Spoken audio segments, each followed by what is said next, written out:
Good evening, everyone. We continue our study in the book of Leviticus, chapter 4. We have covered 3 chapters of the book of Leviticus, and by way of review, we ought to remember that we were talking about the Olah in chapter 1.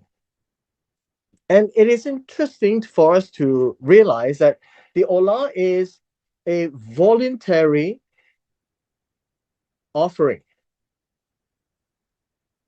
It is for things which they find that they have wronged God in a way where it is very menial, but they feel bad about it and they want to find a way to atone for those sins that has nothing to do where the Torah has actually provided for any penalty. There's nothing there, but they feel that they've not been doing it correctly, or they have not walked properly.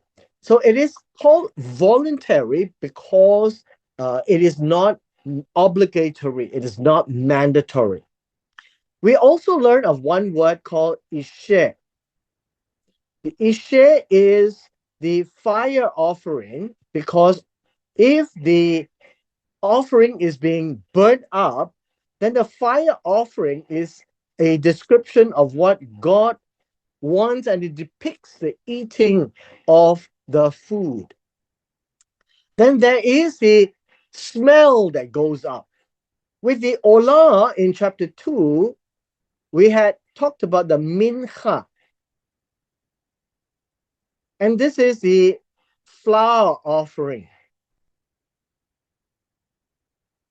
of fine flour, whether it is in the form of the powder or it's the form of some baked. The third one that we saw was yesterday, and that was the shalamim, what we call the peace offering. When somebody brings an offering to God because of things that they have fulfilled as an obligation or as a promise, as a vow, as a thanksgiving, uh, or as a repayment of sorts. And this would be in a reconciliatory, peaceful obligation.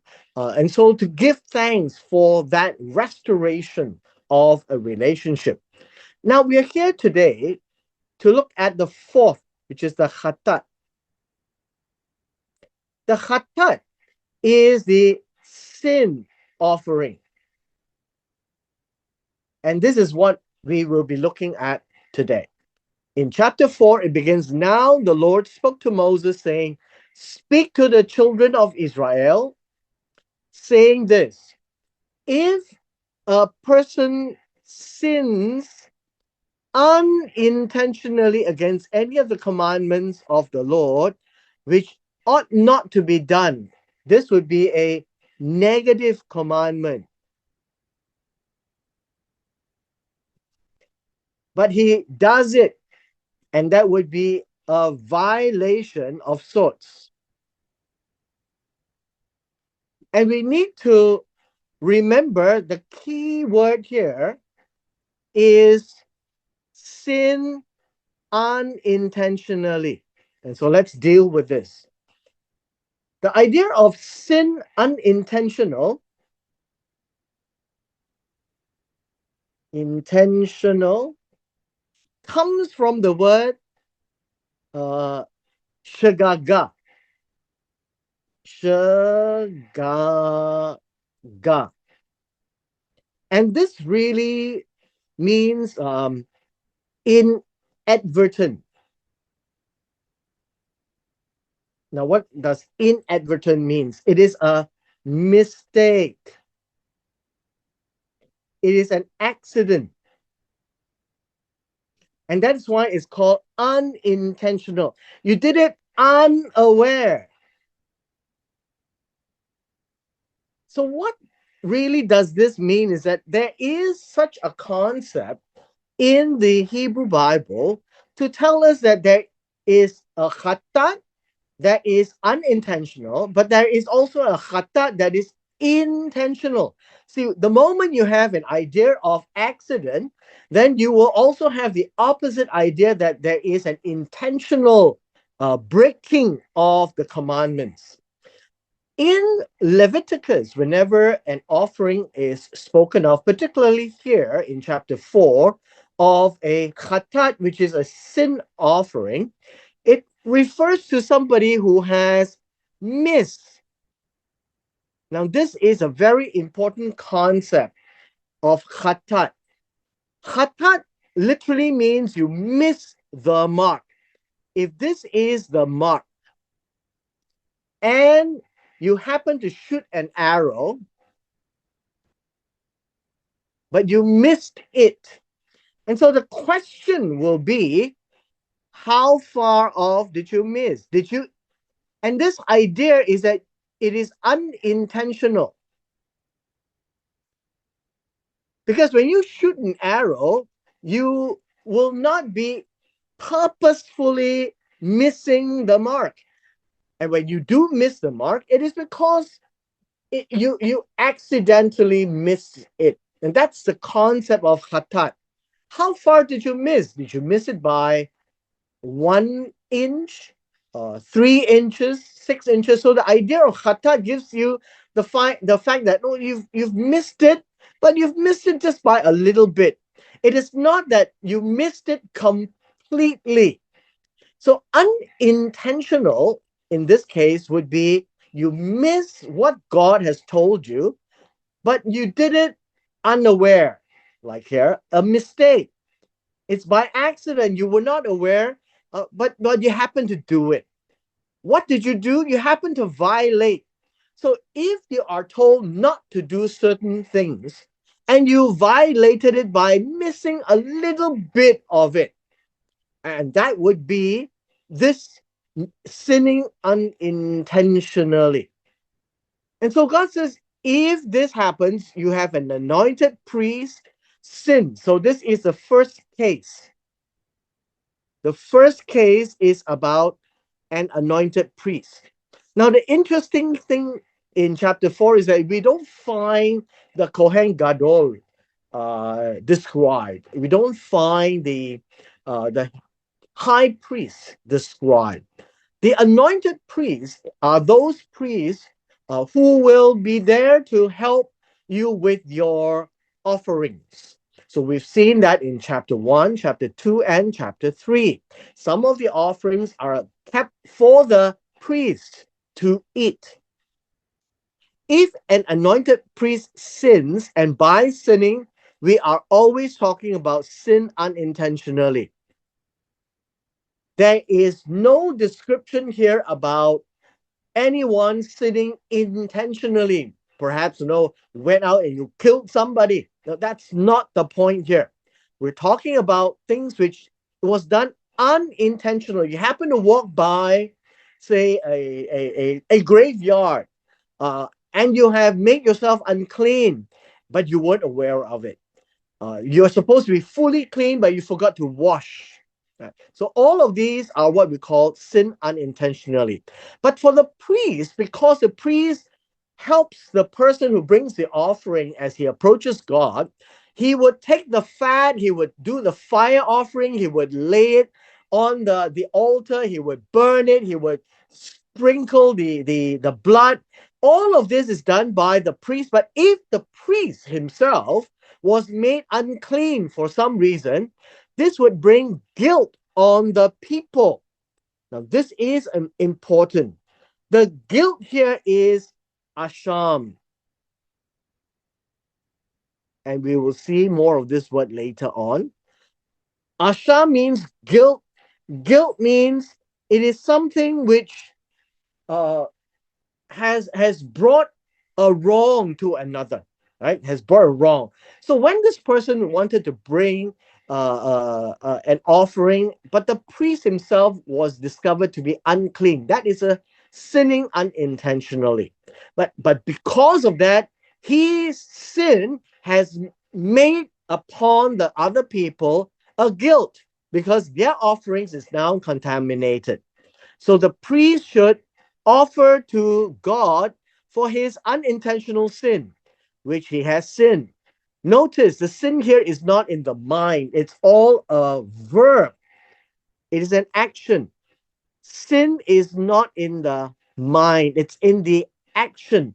The result of the action is called sin. Now, interestingly, for our purposes today, the word noun of the action to sin is sin.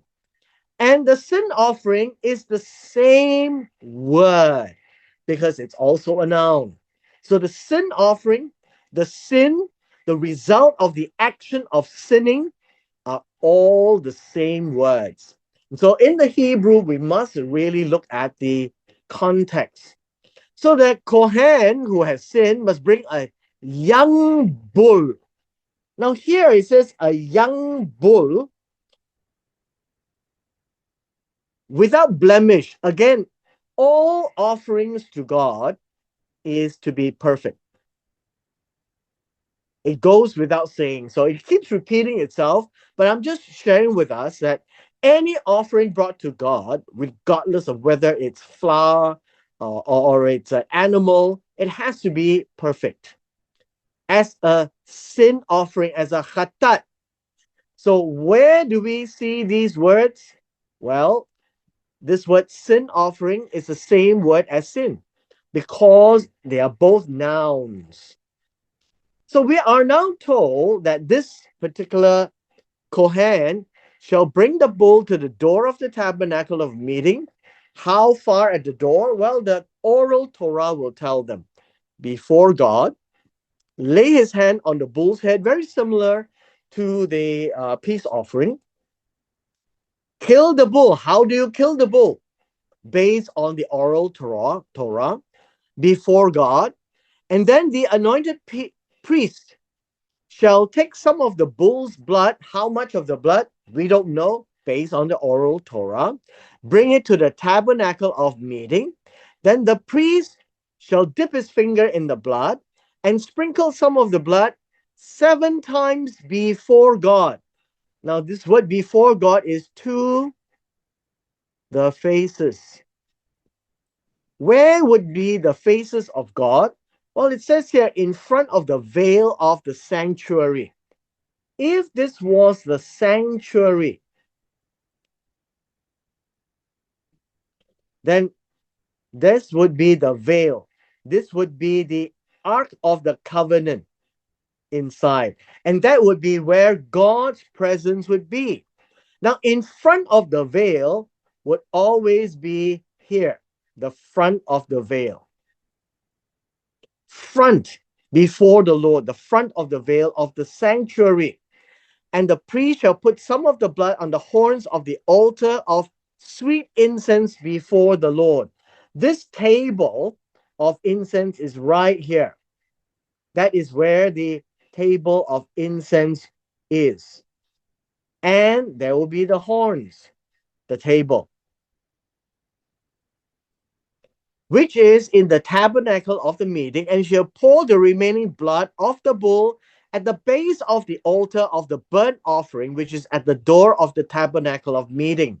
The rule is all remaining blood that is in the basin, when it is not used for the sprinkling, will have to be poured onto the ground. That is the only way of dealing with it. It cannot be made into coagulated food.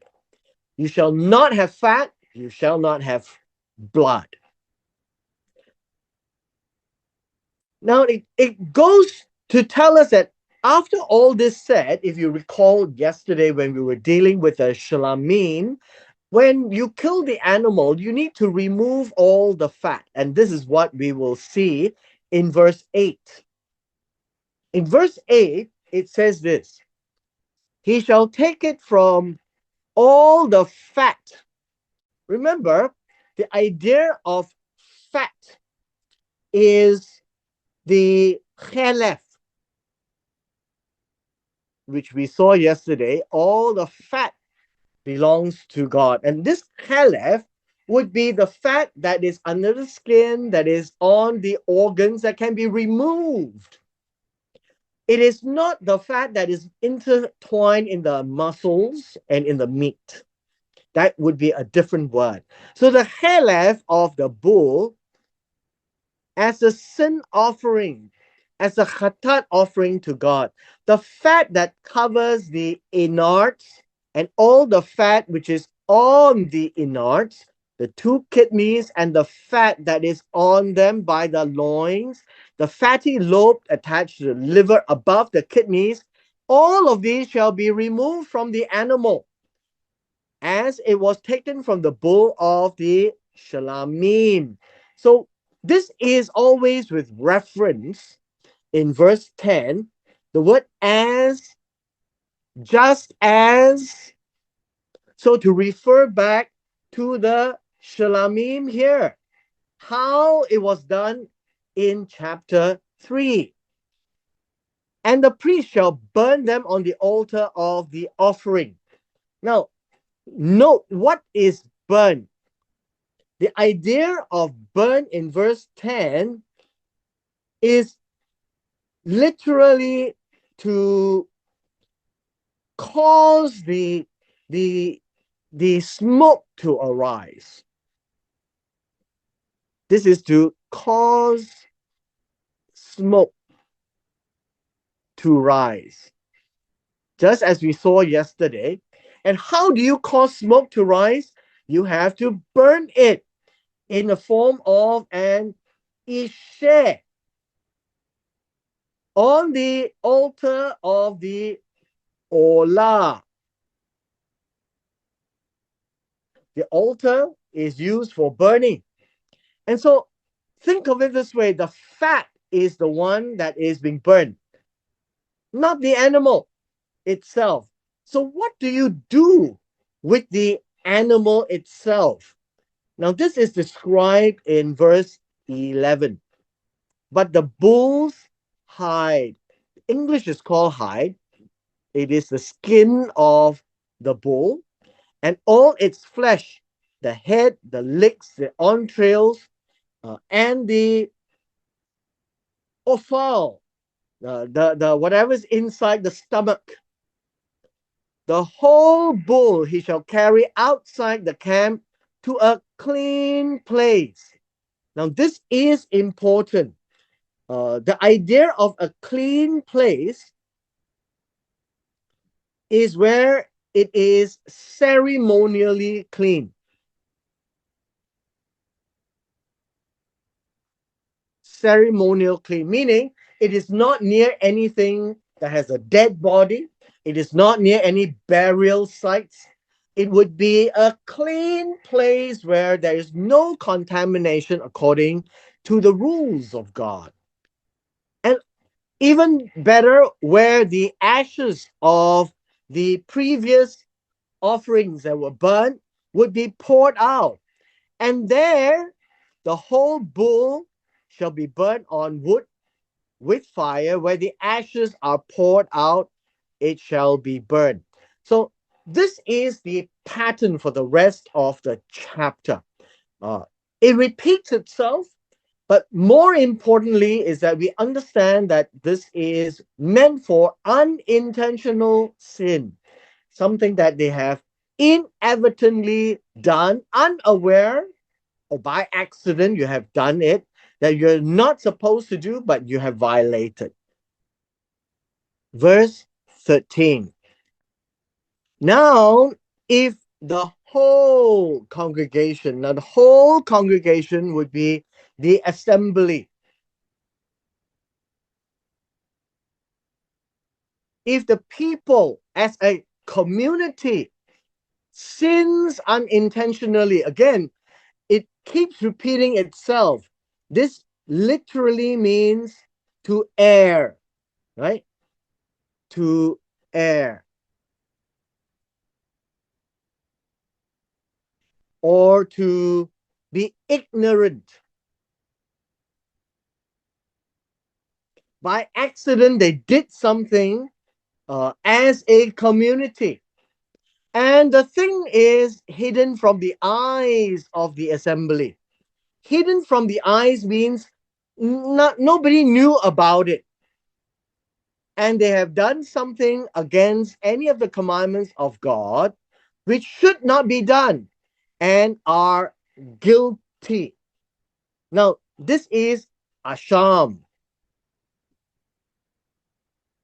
It means that whatever they have done unintentionally, that nobody knows, and it affects the entire assembly, and then it is known when the sin which they have committed becomes known. When it is not known, nobody does anything about it. But when it becomes known, then the assembly shall offer a young bull for the sin. Now, if we take a look at this word young bull, not an old bull, this one would be a young bull, son of a bakar, the bigger four-legged creatures. The young bull of a son of a bakar, which means that this rule here is not to bring an old bull, right? It's to bring a young bull, perhaps 3 years old, and bring it to the tabernacle of the meeting. Here we have what we call a communal sin offering for the whole congregation. The elders of the congregation shall represent the congregation by laying the hands on the head of the bull before the Lord, symbolically to cast their unintentional sin, their accidents, onto the head of the bull, meaning onto the bull to represent them. Then in verse 15, and the bull shall be slaughtered before the Lord. Again, the word slaughter, how to slaughter, all from the oral Torah. Then come the anointed priests, that is to help them in their expiation of sins, shall bring some of the bull's blood to the tabernacle of meeting. The question is, where does it hold? How much of the bull's blood? Is it all of it? Once the priest goes in to the tabernacle of a meeting, the priest shall dip his finger in the blood, sprinkle it 7 times before God in front of the veil. Right here. Right here. And he shall put some of the blood on the horns of the altar which is before the Lord, which is in the tabernacle of meeting. That would be the incense altar. And then he shall go out and pour the remaining blood at the base of the altar of the burnt offering, which is at the door of the tabernacle of meeting on the outside. And remember, this is the God's rules for disposing the blood, which is unused. It is not to be eaten, it is to be poured onto the ground. Again, here we are told, he shall take all the chelef from it, the young bull, and burn it on the altar. The idea of burning it on the altar is to cause smoke to rise. Cause smoke to rise. That would be the actual Hebrew word. The English is just making it a bit simpler, but think of it this way. The Hebrew language is very imagery driven. So when you take the fat, it is for the anointed priest to cause smoke to come out of the altar. And the only way is to light a fire on it. And he shall do with the bull as he did with the bull of as a sin offering. This means that he should do this like the shalamim. Again, uh, referring back to what we discussed yesterday. And thus he shall do with it. In the second part of verse 20, and so the priest shall make atonement for them, and it shall be forgiven them. Again, now we have to pay attention to these words. The idea of atone is to kafar. To kafar is to cover. although we use the word atone, this is the actual word is to cover the sins. And then to forgive the sins is salak. Salak is to forgive. It's like sending it away. Salak. It is to forgive. It is to lift up a debt. And there will be no more debt. So in Hebrew, the idea of debt is sin. And when the debt is lifted, it is said to be forgiven. How is the debt forgiven? When the debt is kafar, when the debt is covered. The debt is covered when the fat from the bull is burned on the altar. And this is the sin offering. Once the fat is burned, obviously there is a smoke that's rising up. And obviously there's also the smell of appeasement. And once this ritual is done, this is how the atonement is completed. And once it's completed, then we are told that they are forgiven, their sins are lifted. Now, what happens to the rest of the bull? In verse 21, he shall carry the bull outside the camp. Then it says to burn. Now, this word here is literally burn. And this would be burn to ashes. The idea of smoke arising, this word burn here, is literally to cause the smoke and the aroma to go up. This word burn is to burn it thoroughly with a great flame, and it should go down into ash. And then as he burned the first bull, which we saw just now, it is a khatat for the assembly, for the kahal. This is number 2, right? Number 2. We have the Kohen sinning, and once the Kohen is dealt with, then we are talking about the entire community. This is number 2. Let's look at number 3. Number 3 is in verse 22.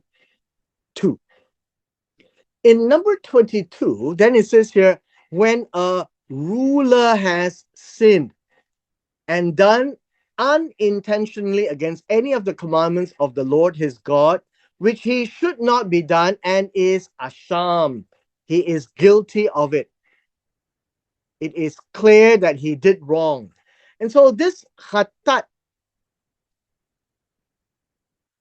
and this is shagaga, it is unintentional. Every time we talk about here, it's unintentional. This is a nasi. A nasi would be a ruler, a prince, a king, some authority person. The reason why they are singled out is because when you hold authority in the nation, you are responsible for a lot of people. And if you have sinned, then you must demonstrate by experience and by example that you will settle it with God. And so rulers are dealt with in a more severe way by God. And so we're still talking about unintentional sins, or if the sins that he has committed comes to his knowledge, means that he wasn't aware and somebody told him. Now that he knows it, he shall bring his offering.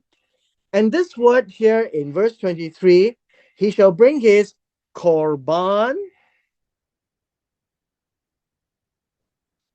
and this will be a kid of the goat. This would be a kid of the goat, a male without blemish. Now, without blemish goes without saying. Nothing can be brought to God if it is spoiled.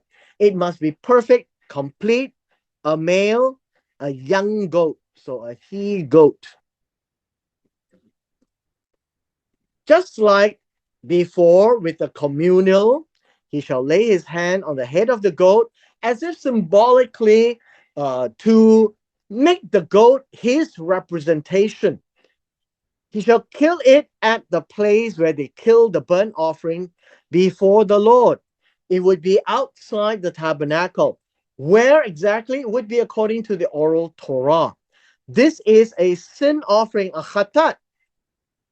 The priest shall take some of the blood of the sin offering with his finger, put it on the horns of the altar of burnt offering. Now, in this case, it is done on the outside, no longer in the sanctuary of the incense.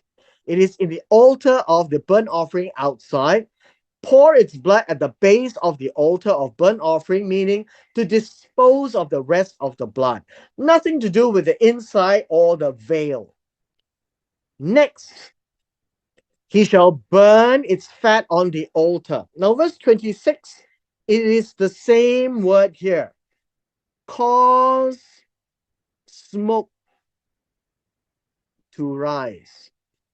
He shall cause smoke to rise on all its chalef, its fat, on the altar, like the fat of the sacrifice of the shlamim. And this is the way that the priest shall make kafar, cover, or the English word atonement, for him concerning his khatat, and it shall be salak, right? This word forgiven is salak, to be lifted, to be shifted away.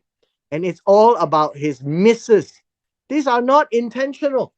These are unintentional. We come to verse 27.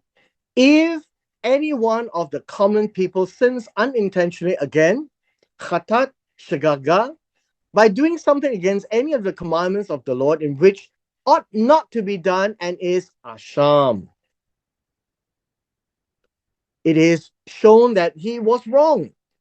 Now, anyone means this is nefesh. It means everyone, anyone in the congregation of Israel. Or if his sin which he has committed comes to his knowledge and he is discovered or he is told. So sometimes he knows it, sometimes he doesn't. And when he actually does know it, he has to bring his offering as a kid of the goat, a female without blemish, for his sin which he has committed. Now, for the individual, it is a baby, a young goat. But in this case, it's a female. He shall lay his hand on the head of the khatat, the sin offering, kill the sin offering at the place of the burnt offering. Again, follow the oral Torah. The priest shall take some of its blood with his finger, put it on the horns of the altar of burnt offering, which is outside.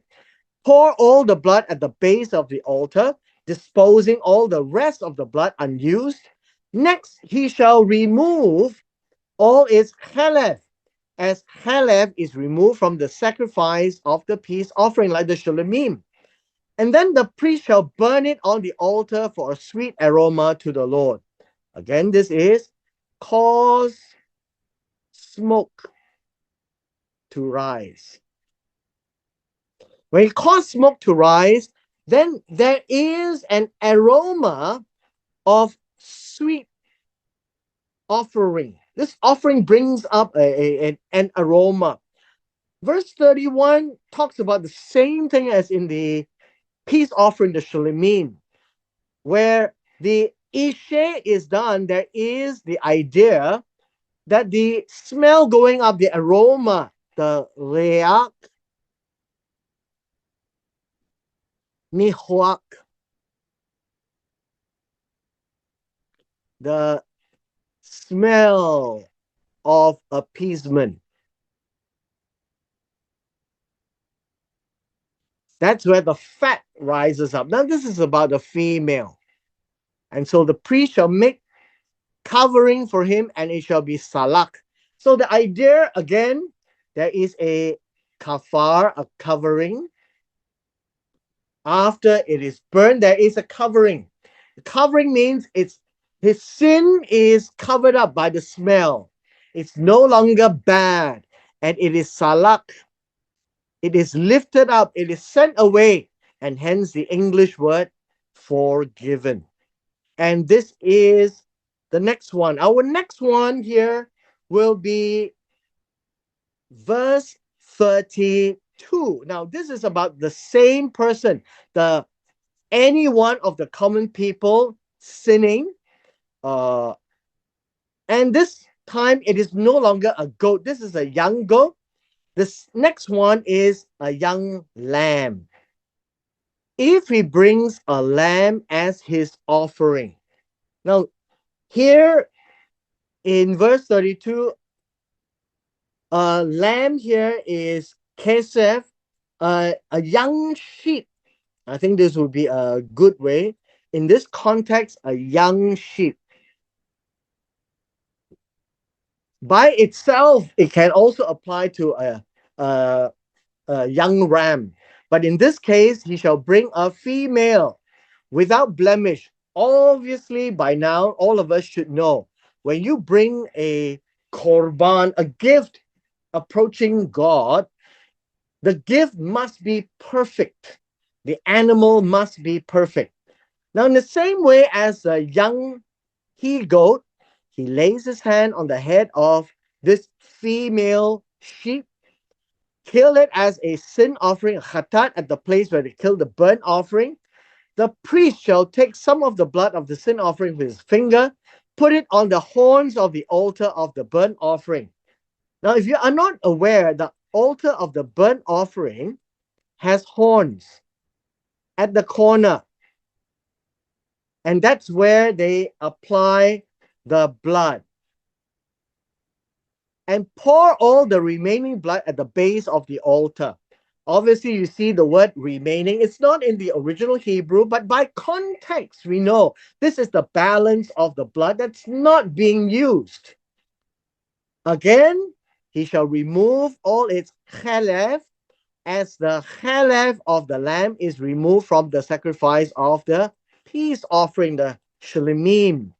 Then the priest shall burn it on the altar. What does that mean? It is cause smoke to rise. Cause smoke to rise means to burn the fat according to the offerings made by fire to the Lord, the ishe. So the priest shall make atonement for his khatat as he has done.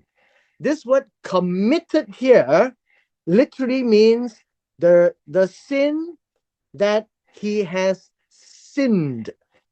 That is what it means. He has sinned. That he has done sin. And it shall be forgiven him. Again, the word forgiven is salak.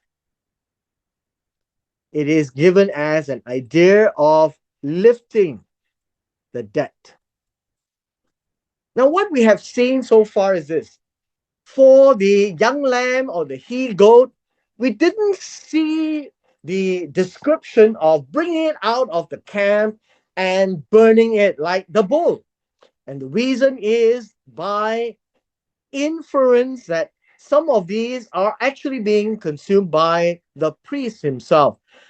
In the peace offering, the shalimim, it is spreaded and divided between the offerer and the priest. In the sin offering, he doesn't bring it home. When it is a more severe case of the anointed priest, because what he does affects the people, he has to bring a bull. And that bull is actually brought out into the camp, outside the camp, at a clean place to offer. And so is the communal sin. But individual sins, whether it is an Israelite or any of the Ger, a proselyte, the important thing is that they need to do this as an atonement, a kafar for their unintentional sins. And so I want to highlight for all of us that we are talking about the shagaga. the accidental, unintentional, as opposed to intentional. Now, many of us struggle to understand, isn't sin intentional? The answer is no. Just as in life, there are accidents and they are intentional.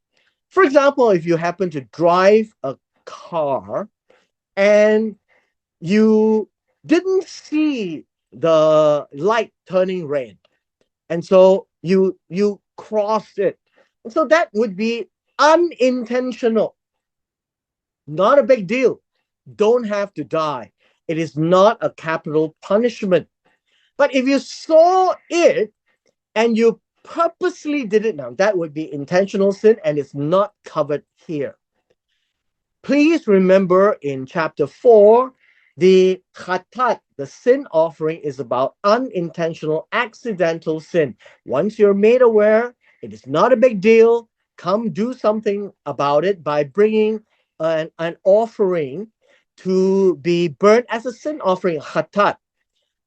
And more interestingly, the sin offering of the anointed Kohen, of the people of the ruler, the fat is the one that's being burnt. The rest of it is brought outside the camp and be completely burnt off so that there's nothing to share. But in the smaller animals, then there is the idea that the Kohen is going to take over the rest of the animal, where the fat is the one that is offered. The fat here that we can see, the smoke or the smell of appeasement will provide the covering for this kind of unintentional, accidental, mistaken sins, and he shall be forgiven once the ritual is done. And with this, we come to the end of our session today.